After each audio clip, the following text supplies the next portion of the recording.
बिस्मिल्लाहिर्रहमानिर्रहीम नहमदुहु व नुसल्ली अला मुहम्मद रसूलुल्लाह करीम। ये प्रॉब्लम डिफरेंशियल इक्वेशन के linear differential equation with constant coefficient chapter से है। Solve d² plus 4dy plus 4y is equal to x³ e to the power 2x।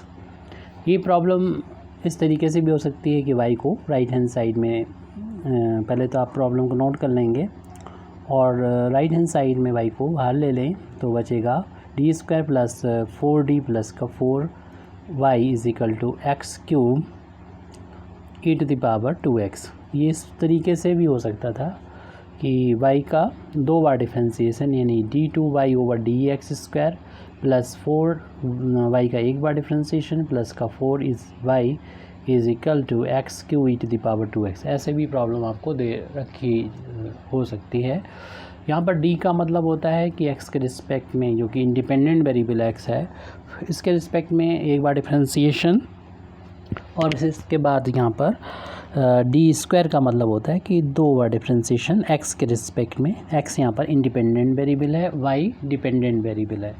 तो इस तरीके से ये प्रॉब्लम है, यानी लीनियर इसलिए क्योंकि सेकंड ऑर्डर की ये डिफरेंशियल इक्वेशन है। पावर इसकी 1 है, इसकी भी 1 है, इसकी भी 1 है, तो 1 पावर होती है तो लीनियर होती है। डिफरेंशियल है, डिफरेंशियल कोफिशिएंट का यूज़ हो रहा है, डिफरेंशियल है, इक्वल का साइन लगा, इक्वेशन है और यहाँ पर कांस्टेंट 1 4 4 जो कि कांस्टेंट हैं। तो ये linear differential equation with constant coefficient है। इस तरीके की प्रॉब्लम को जब हम सॉल्व करते हैं तो इसके दो पार्ट होते हैं। कॉम्प्लीमेंट्री फंक्शन फाइंड करना होता है, दूसरा पर्टिकुलर इंटीग्रल। इसको फिर हम y के बराबर रख देते हैं, अपना सोल्यूशन आ जाता है। तो कॉम्प्लीमेंट्री फंक्शन पहले फाइंड कर रहे हैं यहाँ पर। तो कॉम्प्लीमेंट्री फंक्शन फाइंड होता है एक्सिलरी इक्वेशन से। तो इस डिफरेंशियल इक्वेशन की लिखेंगे इट्स एक्सिलरी इक्वेशन। तो इसकी एक्सिलरी इक्वेशन जब हम यहाँ पर नोट करेंगे तो y का जो कोफिशिएंट जो d का फंक्शन होता है, d की जगह पर m पुट कर देंगे तो m का स्क्वायर प्लस का 4m प्लस का 4 इज इक्वल टू 0। और ये देख रहे हैं कि हम m का होल अब स्क्वायर है और ये 4 जो है वो 2 का स्क्वायर है और बीच वाला जो नंबर है दोनों का यानी m का और 2 का इंटू का ट्वाइस है, क्योंकि ये 4 टाइम्स m बन जाएगी। तो इसको ऐसे लिख सकते हैं। यहाँ पर आइडेंटिटी अप्लाई हो जाएगी। आपको मालूम है a² plus b² plus 2ab की आइडेंटिटी होती है a प्लस b का होल ऑफ स्क्वायर। तो इस आइडेंटिटी का यहाँ पर यूज़ करेंगे तो ये m प्लस 2 का होल ऑफ स्क्वायर हो जाएगा। जब इस फैक्टर को यानी m प्लस 2 को 0 के बराबर पुट करेंगे, इससे m की वैल्यू निकालने के लिए 2 को राइट हैंड साइड में ले जाएंगे तो उसका साइन चेंज होकर -2 हो जाएगी। तो m की वैल्यू यानी -2 मिल रही है, लेकिन होल ऑफ स्क्वायर होने की वजह से ये वैल्यू रिपीट हो जाएगी, यानी इसकी दो वैल्यू मिलेंगी, दोनों वैल्यू -2 होंगी। जब रिपीट m की वैल्यू हो जाती है तो CF लिखने का ढंग एक अलग तरीके का होता है। तो m की वैल्यू जो कि -2 आई है तो इसके करस्पॉन्डिंग हम कम्प्लीमेंट्री फंक्शन को यहाँ पर लिख रहे हैं, यानी complementary function is equal to, तो आप यहाँ पर लिखते हैं पहले c1 प्लस का c2x। रिपीट हो रहा है इसलिए इस तरीके से लिखा जा रहा है c1 प्लस c2x और e की पावर में m की जो वैल्यू थी -2 वो लिख देंगे, इंडिपेंडेंट वेरिएबल्स x से मल्टीप्लाई कर देंगे। ये तो हो गया हमारा कम्प्लीमेंट्री फंक्शन। अब पर्टिकुलर इंटीग्रल आपको फाइंड करना है तो 1 में लिख लेंगे d का वो फंक्शन जो y का कोफिशिएंट था, ये यानी ऑपरेटर d² प्लस का 4d d² प्लस का 4d प्लस का 4 और उसके बाद में यहाँ पर राइट हैंड साइड में इक्वेशन में हमारा डिफरेंशियल इक्वेशन में जो भी लिखा होता है x का फंक्शन उसको यहाँ पर लिख देते हैं x³ e to the power 2x। इस पर ये ऑपरेटर ऑपरेट होगा और यहाँ पर हम लोग देख रहे हैं कि x यानी पॉलिनोमियल की फार्म में हो और एक्सपोनेंशियल की फार्म में हो, तो आप इसको इस तरीके से कंसीडर करेंगे। ये फंक्शन है d का, fd हो जाएगा और इस e to the power ax into v। तो इसके लिए फार्मूला आपको याद होना चाहिए। इसका जो pi फाइंड करेंगे तो e की पावर ax शुरू में लिख देंगे और जहाँ जहाँ पर भी d मिलेगा वहाँ पर d की जगह पर d प्लस कर देंगे। e की पावर में जो x का कोफिशिएंट है वो यानी d प्लस a रख देंगे और ये ऑपरेट होगा सिर्फ v पर। तो ये इस फार्मूले का हम लोग यहाँ पर यूज़ करेंगे, इसको फिर बाद में सॉल्व करते रहेंगे। तो हमें क्या करना है कि पर्टिकुलर इंटीग्रल फाइंड कर रहे हैं, ये e to the power a 2x को शुरू में लिख देंगे और जहाँ भी डी मिलेगा, 2 जगह दिख रहा है हमें, वहाँ पर डी प्लस कर देंगे एक्स का कोफिशिएंट जो कि 2 है, इसका स्क्वायर है तो आप स्क्वायर करना होगा, 4 से मल्टीप्लाई है तो वो करना होगा, लेकिन डी की जगह पर डी प्लस 2 रखना होगा। प्लस का 4 है वो लिख देंगे, और ये है ऑपरेटर, इस पर ऑपरेट रहेगा, इसे छोड़ दीजिए, इसे लिख दिया है, यहाँ पर सिर्फ एक्स क्यू होगा, ये ऑपरेटर इस पर ऑपरेट होगा। अब हमें इसको सॉल्व करना होगा। e⁻² 2x इंटू 1 अपान होल अब स्क्वायर ओपन कर लीजिए, डी स्क्वायर प्लस 2 का स्क्वायर 4 हो जाएगा, और दोनों का इंटू का डायस 4d हो जाएगा। फिर 4 का अंदर इंटू करेंगे तो 4d हो जाएगा, प्लस 8 हो जाएगा, और 4 2 जाए 8, और प्लस का 4 यहाँ पर है एक्स क्यू। यहाँ पर इनको कैलकुलेट कर लीजिए कितनी वैल्यू हो जाती है। e⁻²x ये पर्टिकुलर इंटीग्रल की वैल्यू चल रही है। सबसे पहले डी स्क्वायर का एक ही टर्म है, और डी स्क्वायर के यहाँ पर 2 टर्म है, दोनों ऐड होके 4 टाइम्स 4 टाइम 8 टाइम्स डी हो जाएंगे। और यहाँ पर कांस्टेंट टर्म यहाँ पर देख रहे हैं कि ये हमारे पास 3 टर्म हैं, इन तीनों को लिख लेंगे, यानी 4 4 8 हो जाएगा, और 8 8 16 हो जाएगा। तो एक्स क्यू इस ऑपरेटर ऑपरेट होना है, और यहाँ पर हम देख रहे हैं कि ये है पॉलिनोमियल, एक्स में पावर जो है पॉजिटिव इंटीजर या कह सकते हैं होल नंबर है, तो उस केस में इसको हमें बाइनोमियल बनाना होता है न्यूमरेटर में। ये वैल्यू जो चल रही है पर्टिकुलर इंटीग्रल की चल रही है, e⁻²x शुरू में लिखा है, और इसको हम बाइनोमियल बनाने के लिए हमें पावर चूँकि माइनस में हो जाएगी, पॉजिटिव इंटीजर नहीं होगी, एनी इंडेक्स वाला में फार्मूला लगाना होगा बाइनोमियल में, तो आपको पहले 1 बनाना होता है। उसके लिए हमें जो भी यहाँ पर कांस्टेंट होगा, यानी डी इसमें नहीं है, पहले उसमें जो भी हो या डी की कम पावर जो होती है उसे बाहर ले लेते हैं। यहाँ पर कांस्टेंट है तो कांस्टेंट 16 को बाहर ले लेंगे इन टर्म से, इन दोनों टर्म को एक मान लेंगे, इसे दूसरा, क्योंकि 2 टर्म बनाना है, तो 16 को जब यहाँ पर बाहर लेंगे तो 1 आ जाएगा, तो 1 को इसे पहले लिख देते हैं, और इसमें डिवाइड हो जाएगा डिक्रीजिंग ऑर्डर में, इंक्रीजिंग ऑर्डर में लिखें, डी पहले लिख दें और डी स्क्वायर को बाद में लिख दें। अपान में 16 हो गया, क्योंकि 16 आपने बाहर ले लिया। इस तरीके से आपने 2 टर्म बना लिए हैं, यानी बाइनोमियल बना लिया है। इसको न्यूमरेटर में ले जाएंगे। ये पॉलिनोमियल होता है तब ऐसा करते हैं, अगर साइन दूसरे फंक्शन के लिए फिर अलग मेथड होता है। 1/16 तो कांस्टेंट, इसको अलग कर लिए। इस ऑपरेटर को अभी पावर 1 है, तो जब हम न्यूमरेटर में ले जाएंगे तो ये पावर माइनस की 1 हो जाएगी, यानी 8d plus d² whole power इसकी हो जाएगी -1। और यहाँ पर बाइनोमियल थ्योरम का यूज़ करते हुए एक्सपेंड कर देंगे। बाइनोमियल थ्योरम आपको यहाँ पर हम लिख के दिखा देते हैं। तो वैसे तो बाइनोमियल थ्योरम होती है 1 + x की पावर n, और इसमें कुछ कंडीशन होती हैं, जैसे x की वैल्यू जो होती है -1 और +1 के बीच में ही होना चाहिए। और यहाँ पर n कोई भी इंडेक्स हो सकता है, यानी नेगेटिव भी हो सकता है, फ्रैक्शनल वैल्यू भी हो सकती है। इसके एक्सपेंशन में नंबर ऑफ टर्म इनफाइनाइट होते हैं। फार्मूला होता है 1 + n और x अपान फैक्टर 1 होता है, लेकिन उसकी वैल्यू 1 होती है, इसे डिवाइड करने पे nx आ जाता है। नेक्स्ट टर्म होता है n-1 अपान में फैक्टोरियल 2, यहाँ फैक्टोरियल 1, यहाँ फैक्टोरियल 2, और x की पावर एक एक बढ़ जाएगी, यहाँ 0 या 1, यहाँ पर 2। फिर इसके बाद नेक्स्ट टर्म लिखेंगे n-1 n-2 अपान फैक्टोरियल 3 x की पावर 3, और इससे ज़्यादा हमें टर्म की ज़रूरत नहीं पड़ेगी, क्योंकि यहाँ पर जो एक्सपोनेंशियल है पॉलिनोमियल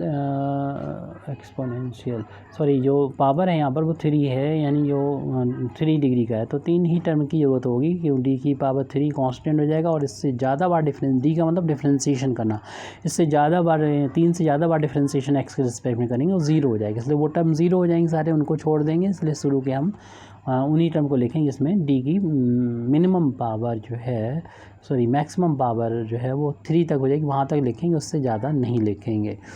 अब इसको एक्सपेंड कर देंगे, फार्मूला हमने यहाँ पर लिखा है, तो उसी के अकॉर्डिंग तो ये पर्टिकुलर इंटीग्रल के बराबर चल रहा है e⁻²x अपान में 16, वो अलग से लिख लीजिए। यहाँ पर फार्मूला लगाएंगे तो 1 + n की वैल्यू -1 है, x की जगह पर ये है, यानी 8d + d² अपान 16, एक ब्रैकेट में ही रखें इसको, प्लस n-1 अपान फैक्टोरियल 2, और यहाँ पर x² यानी 8d + d² अपान 16 का यहाँ पर होल अब स्क्वायर। देखिए यहाँ पर मिनिमम जो पावर मिलेगी d² मिलेगी, यानी d³ आगे मिलेगा आपको। मिनिमम मैक्सिमम जो रखनी है, यानी यहाँ से तो मिनिमम मिल रही है, और उसके बाद जो है आपको 3 पावर भी मिलेगी, उसको भी लेना होगा, बस 3 से ज़्यादा नहीं लेनी होगी। तो इसमें एक टर्म और लिख दीजिए, जो यहाँ पर जगह नहीं तो नीचे लिख दे रहे हैं। नेक्स्ट टर्म तो यहाँ पर जब लिखेंगे तो ये फैक्टर तो रहेंगे -1 यानी n -1 n की यहाँ -1 है, माइनस का 2 फार्मूला देखिएगा और n की जगह -1 है तो n -1 n -2 अपान फैक्टोरियल 3 और फिर इसका 8d प्लस d² जो कि x की जगह पर है फार्मूले का बाइनोमियल थ्योरम का, उसका हो जाएगा क्यूब। और आपको मालूम है इसकी मिनिमम जो पावर होगी वो डी की वो डी क्यू होगा, यानी इसके बाद जो डी की पावर बढ़ती जाएगी नेक्स्ट टर्म में भी और इसमें भी जो टर्म मिलेंगे वो भी हमारे काम के नहीं, क्योंकि वो जब ऑपरेट होंगे इस फंक्शन पे एक्स की पर तो इसको ज़ीरो कर देंगे तो सब ज़ीरो टर्म हो जाएंगे, इसलिए आगे हमें लिखने की ज़रूरत नहीं, बस यहीं तक लिखना है। अब इसे थोड़ा सॉल्व करना है, कैलकुलेशन इसमें ज़रूर ज़्यादा है हमारा, ये प्लस माइनस के इंटू माइनस हो जाएगा, ये वैल्यू जो चल रही है वो पर्टिकुलर इंटीग्रल के इक्वल चल रही है, e की पावर 2x/16 है, ये 1 माइनस हो जाएगी जैसे भी हमने बताया कि 8d प्लस का d², ये टर्म सभी हमारे काम के हैं ये। और इसके बाद देखिए ये -1 और ये माइनस का 2 हो जाएगा, प्लस -1 -2 आप फैक्टर 1 की वैल्यू भी जानते हैं 1 × 2 होती है। और इसका होल ऑफ स्क्वायर न्यूमरेटर का करेंगे तो न्यूमरेटर का होल ऑफ स्क्वायर जब करेंगे तो यहाँ पर 8 न्यूमरेटर 8d प्लस का d², इसका होल ऑफ स्क्वायर करना पड़ेगा, डिनोमिनेटर में 16 का 256 होता है वो यहाँ पर लिख देंगे। फिर इसके बाद हमारा ये थर्ड टर्म चल रहा है, ये -1 ये -2 ये माइनस का 3 हो जाएगा, यानी माइनस का 1 माइनस का 2 और माइनस का 3 अपान फैक्टर 3 की वैल्यू भी 1 × 2 × 3 होती है। उसके बाद उसका होल ऑफ क्यू करना है तो न्यूमरेटर का होल ऑफ क्यू करेंगे तो जो हो जाएगा 8d प्लस d², उसका होल ऑफ क्यू करेंगे अपान जो डिनोमिनेटर है उसका होल ऑफ क्यू लिखना होगा हमें, यानी 16 का, तो 16 का क्यूब आपने फाइंड कर लेंगे जो कि आएगा 4096। फिर और भी टर्म होंगे लेकिन वो आपको मालूम है सब ज़ीरो हो जाएंगे, ये ऑपरेटर ऑपरेट होना है पूरा x³ के ऊपर। इसके बाद हम इसमें थोड़ा सा और कैलकुलेशन कर रहे हैं, जैसे कि 1 से 1 तो डिवाइड होकर 1 ही आ जाएगा, 2 से 2 कैंसिल हो जाएगा, 1 टाइम्स आ जाएगा, और ऐसे ही यहाँ पर 2 से 2 कैंसिल, 3 से 3 कैंसिल हो जाएगा, तो ये वैल्यू हो जाएगा e⁻²x/16 लिख देंगे। और ये ब्रैकेट ओपन करना चाहें तो कर सकते हैं, 1 माइनस ये पहले दोनों के अपान अलग अलग कर दें, फिर उसके बाद हम ओपन कर देते हैं 8d/16 कर लीजिए और d²/16 कर लीजिए। उसके बाद देखिए ये तो माइनस माइनस प्लस हो गए और ये कैंसिल भी हो गए, कुछ नहीं बचा यहाँ पर, कोफिशिएंट बस हमारा बचा है 1/256 बचा हुआ है। इसका होल ऑफ स्क्वायर भी ओपन कर लेंगे तो फर्स्ट क्वांटिटी का स्क्वायर जो कि हो जाएगा 8 का स्क्वायर, आपको मालूम ही है कि 64 होता है, d का square d² plus second quantity का स्क्वायर d की पावर 4 मिलेगी, तो उसको लिखना तो ज़रूरी नहीं है, चलिए लिख देते हैं, मैं यूज़ करेंगे 0 हो जाएगा। और फिर इन दोनों का इंटू का ट्वाइस करेंगे तो 8 × 16 और ये d³ हो जाएगा, तो 16d³ हो जाएगा, ये टर्म हमारे काम का है। और देखिए इस टर्म के लिए हमारे पास जगह नहीं तो यहाँ पर नीचे भी लिख सकते हैं, और यहाँ पर हमें होल ऑफ ये सारे कैंसिल हुए कोफिशिएंट, सिर्फ 1/4096 बचा हुआ है। और इसका देखिए जो काम के नहीं उनको हम नहीं लिखेंगे, वैसे तो आपको मालूम है होल क्यूब कितना होता है, यानी a का क्यूब a प्लस b का होल ऑफ क्यूब कितना होता है, ये होता है a³ प्लस b³ प्लस का 3a² प्लस का 3ab², लेकिन हमें ज़्यादा टर्म की ज़रूरत है नहीं, सिर्फ इसका जब क्यू मिलेगा वही हमारी मिनिमम पावर होगी, 3 पावर होगी, यानी 8 का क्यूब हम यहाँ पर करेंगे और साथ में d का क्यूब करेंगे, तो 8 का क्यूब लिख दीजिए, 8 का क्यूब होता है 512 होता है, ये 8 क्यूब करके ही लिख दीजिए, कोई दिक्कत नहीं है, क्योंकि अभी आपको इसके साथ में भी इसे सॉल्व करना है, और d का क्यूब हो जाएगा। बाकी में d की हाइयर पावर मिलेंगी, आपके सामने फार्मूला है, क्योंकि d² है, इसकी पावर अगर हम 3 करेंगे तो पावर हो जाएगी, जैसे अभी d² का स्क्वायर किया था तो पावर 4 हो गई थी, इसके में ज़रूरत नहीं है, d³ तक रखना है, क्योंकि हमारा सिर्फ x³ है, इसमें अगर हम 4 बार डिफ्रेंशिएशन कर देंगे तो 0 हो जाएगा, तो इसलिए हमें कोई दिक्कत नहीं है, हम इस टर्म को नहीं लिखेंगे क्योंकि सारे टर्म 0 हो जाएंगे, तो इसलिए इस टर्म को छोड़ दीजिए और इसे बस एंड ऑन करके और लास्ट में ये x³ कर दें। इसके बाद भी और टर्म होंगे तो प्लस करके भी एंड ऑन कर दिए, लेकिन वो सब अब 0 हो जाएंगे, अगली स्टेप में इनको लिखेंगे ही नहीं, तो यहाँ पर ऑपरेट हम कर लेते हैं। तो e⁻² 2x अपन 1/6 ये ऑपरेट x³ होगा, तो 1 और x³ का इंटरेक्शन कराइए, x³ मिलेगा माइनस इसके पहले इसे आप ब्रैकेट ओपन कर दीजिए, तो माइनस का आप ये भी कर सकते हैं कि कोफिशिएंट पहले कलेक्ट कर लें फिर x³ को यहाँ पर ऑपरेट करिए, ये ऐसा भी कर सकते हैं, तो ये ज़्यादा बेहतर रहेगा। तो हम अभी ऐसे छोड़ देते हैं, माइनस ब्रैकेट ओपन करेंगे, दोनों माइनस हो जाएंगे, 8 कैंसिल कर देगा 16 को 2 टाइम्स, तो 1/2 बचेगा, तो इसे हम लिख सकते हैं 1/2d लिख सकते हैं, और ये भी माइनस का हो जाएगा जो कि 1/16 हो जाएगा d²। इस टर्म का इस फैक्टर का भी सभी में इंटू कर दें, तो ये मिलेगा 64/256 d²। ये मैंने काम का नहीं, सिर्फ छोड़ देते हैं और सिर्फ इसको लिख लेते हैं 16/256 d³ हो जाएगा। ये आप प्लस एंड ऑन करेंगे तो उसमें आप कंसीडर कर सकते हैं, और बाकी टर्म लिखना नहीं, इसको लिख लेंगे। तो प्लस का 512 का इंटू 4096 है, और ये d³ है। प्लस एंड्स वन आ जाएंगे, इसमें सारे बचे हुए टर्म आ जाएंगे, लेकिन आपको मालूम है वो सब 0 हो जाएंगे जब ये ऑपरेट होगा x³ के ऊपर। अब ऑपरेट कर लीजिए, लेकिन उससे पहले हम देख रहे हैं ये हम ऐड कर सकते हैं, ये ऐड कर सकते हैं, तो इनको ऐड कर लीजिए। तो e⁻²x/16 और 1 - 1/2d है। अब हम इन दोनों में से कॉमन ले लेंगे अगर d² को, तो प्लस का ये बचा हुआ है और माइनस का है 1/16 और प्लस का है 64। इसे भी हम लोग कैंसिल कर सकते हैं, ये कैंसिल हो जाएगा। तो ये कैंसिल हो जाएगा क्योंकि हम लोगों ने इसको 8 का स्क्वायर के तौर पे लिखा था, इसको अलग से रफ पे हम कैंसिल करके देख लेते हैं। ये है 64/256। आपको मालूम है 16 के टेबल में ये 4 टाइम्स आएगा और ये 16 टाइम्स आ जाएगा, और फिर ये भी 4 टाइम्स कैंसिल हो जाएगा, तो 1/4 आ गई ये वैल्यू। तो ये तो वैल्यू हुई 1/4 होगी, तो 1/4 हो जाएगा, और हमने इन दोनों में से d² को बाहर ले लिया है। ऐसे ही अब d³ में से बाहर ले लेंगे और इसको कैंसिल करते हुए जा रहे हैं। ये हम जानते हैं 16 का स्क्वायर होता है, तो ये 16 टाइम्स कैंसिल हो जाएगा, 1/16 हो जाएगा प्लस का। अब ये देखिए, अभी हम लोगों ने 8 का क्यूब किया था, 8 का क्यूब है ये, और ये था 16 का क्यूब, तो ये है 16 का क्यूब, यानी दोनों का क्यूब है, तो आप इसे 8/16 का क्यूब कर लीजिए, और ये 8 2 जा हो जाएगा, तो 1 ऊपर है नीचे 2 है उसका क्यूब, तो 1 का क्यूब 1 होता है और 2 का क्यूब 8, 1/8 बचेगा इसे सॉल्व करने पर। इसको अगर डिवाइड करेंगे तो 1/8 आ जाएगा, तो 1/8 आ जाएगा, और ये d³ को कोफिशिएंट प्लस एंड ऑन कर दिए, बाकी सारे टर्म 0 होंगे जब ये ऑपरेट होगा x³ के ऊपर। फिलहाल एंड ऑन कर दिया हमने।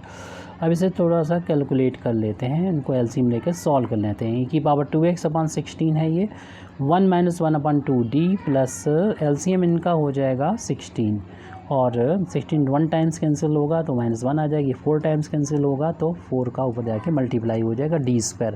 इन दोनों का एलसीएम आपको मालूम है 16 होगा, और ये 1 टाइम्स डिवाइड हो जाएगा, 1 का ऊपर इंटू, यहाँ 2 टाइम्स डिवाइड, 8 को 2 16 को 2 से डिवाइड करेंगे, 2 का इंटू हो जाएगा ऊपर, तो 2 आ जाएगा। आपको मालूम है कैसे सॉल्व किया जाता है, d³ प्लस एंड ऑन। कोई प्रॉब्लम हो तो आप बता सकते हैं। x³ = e⁻²x बेसिक लेवल है, तो इससे तो हमें डायरेक्ट भी कर सकते हैं, 1 - 1 आप डायरेक्ट भी कर सकते हैं इसको। ये वैल्यू हो जाएगी प्लस का 3/16 d², और इन दोनों का हो जाएगा सम 3/16 और d³ प्लस एंड ऑन हो जाएगा x³। ये अब ऑपरेट कर दीजिए ऑपरेटर x³ पर, तो e⁻²x/16, तो x³ यहाँ पर आ जाएगा -1/2d, x³ यहाँ पर आ जाएगा प्लस 3/16 d² x³ यहाँ पर आ जाएगा 3/16, दोनों में कोफिशिएंट यही है, और d³ x³, और इस तरीके से प्लस एंड ऑन। बाकी टर्म 0 हो जाएंगे, आप 0 कंडस करके लिख सकते हैं, छोड़ दीजिए, उसको लिखना ही नहीं 0 वालों को। अब ये पर्टिकुलर इंटीग्रल का इक्वल चल रहा है, e⁻²x/16 है, x³ है वो लिख दिया, 1/2 आपको मालूम है कि d का मतलब differentiation with respect to x होता है यहाँ पर, तो ये पावर आगे जाएगी, और जितनी भी पावर है इसमें से एक कम हो जाएगी, यानी 2 आ जाएगी, एक बार डिफ्रेंशिएशन में ये आ गया। प्लस 3/16 लिखने के बाद जब 2 बार डिफ्रेंशिएशन इसका करेंगे तो एक बार तो ये आ गया, दूसरी बार इसका ही कर दीजिए, 2 बार आ जाएगा, 3 यानी बाहर ले लीजिए और एक्स स्क्वायर का डिफ्रेंशिएशन 2x हो जाएगा।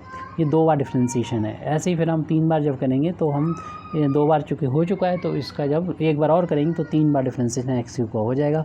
तो यहाँ पर 3 × 2 तो कांस्टेंट है, एक्स का एक्स के रिस्पेक्ट में डिफ्रेंशिएशन यानी कांस्टेंट। नेक्स्ट बार करते वो कांस्टेंट का डिफ्रेंशिएशन 0 होता है, इसलिए सारे टर्म 0 हो गए, इनको नहीं लिखा, जोड़ दिया, इतना ही आ गया।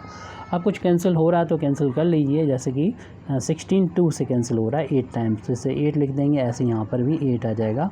बाकी आप ऑफिस को नोट कर देंगे, पर्टिकुलर इंटीग्रल के बराबर चल रहा है। तो पर्टिकुलर इंटीग्रल की वैल्यू ई की पावर हमारा 2x अपान में ये 16 था कि 8 था, 16 था ये, और ब्रैकेट में है x³ माइनस का फिर देखिए 3/2 है, 3/2 एक्स स्क्वायर देख लीजिएगा पिछले टर्म, और फिर यहाँ पर 3 3 या 9 हो जाएगा अपान 8 एक्स हो जाएगा, 9/8 प्लस 9/8 हो जाएगा एक्स, और फिर यहाँ लास्ट में कांस्टेंट टर्म होगा, ये भी 9/8 ही हो जाएगा, प्लस का 9/8। आप 8 को बाहर भी ले सकते हैं या 1/16 का मल्टीप्लाई कर सकते हैं। तो यहाँ पर 8 को बाहर लेना हमें ज़्यादा ठीक लग रहा है, यहाँ पर अपान में बंद करते हुए एलसीएम ले लेंगे, 2x/16। 8 यहाँ पर जब एलसीएम होगा तो ये 8 को 1 से डिवाइड करेंगे 8 आ जाएगा, इसका ऊपर मल्टीप्लाई होकर 8x³ मिलेगा। इसमें 8 को 2 से डिवाइड करेंगे 4 का ऊपर इंटू करेंगे तो 12x² हो जाएगा, प्लस ये 1 टाइम्स होगा तो 9 1 में इंटू करेंगे 9x मिलेगा, और ये 1 टाइम्स होगा इसको इंटू करेंगे ओनली 9 मिलेगा। अब इन दोनों का आपस में मल्टीप्लिकेशन कर देंगे, बाकी पर्टिकुलर इंटीग्रल की वैल्यू आ चुकी है। तो ये जो दोनों का मल्टीप्लिकेशन है तो 1 अपान कर लेंगे, 16 8 जा 128 हो जाएगा, e⁻²x, बाकी पूरा ये लिख देंगे। इस फॉर्म में भी आंसर आ सकता है या जैसे भी पहले लिखा था वैसे भी लिखा हो सकता है, तो कोई प्रॉब्लम नहीं, इसमें पर्टिकुलर इंटीग्रल आ चुका है। अब हम लिख सकते हैं हमारी जो गिवन डिफरेंशियल इक्वेशन थी उसका जनरल सोल्यूशन था।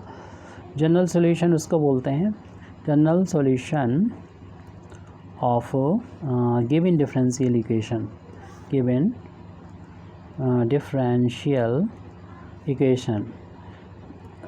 जब कोई डिफरेंशियल इक्वेशन जितने ऑर्डर की होती है उसमें उसका सॉल्यूशन में जितने उतने ही कांस्टेंट हो, जैसे सेकंड ऑर्डर की थी हमारी डिफरेंशियल इक्वेशन, इसके सॉल्यूशन में 2 कांस्टेंट हैं जो कॉम्प्लीमेंट्री फंक्शन में मिल जाएंगे, तो इसलिए इसके सॉल्यूशन को जनरल सॉल्यूशन बोलेंगे। तो यहाँ पर ये था, हमें याद है C1 प्लस का C2x और e⁻² 2x था, ये CF है, पीछे आप देख लीजिएगा। पर्टिकुलर इंटीग्रल की वैल्यू हमारे सामने लिखी हुई है, 1/128 इंटू e⁻²x है और 8x³ minus 12x² plus 9x plus का 9। इस तरीके से ये हमारी ये प्रॉब्लम कंप्लीट सॉल्व हो जाती है। Thank you very much Indeed for listening me, व आखिर दावाना अल्हम्दुलिल्लाहि रब्बिल आलमीन।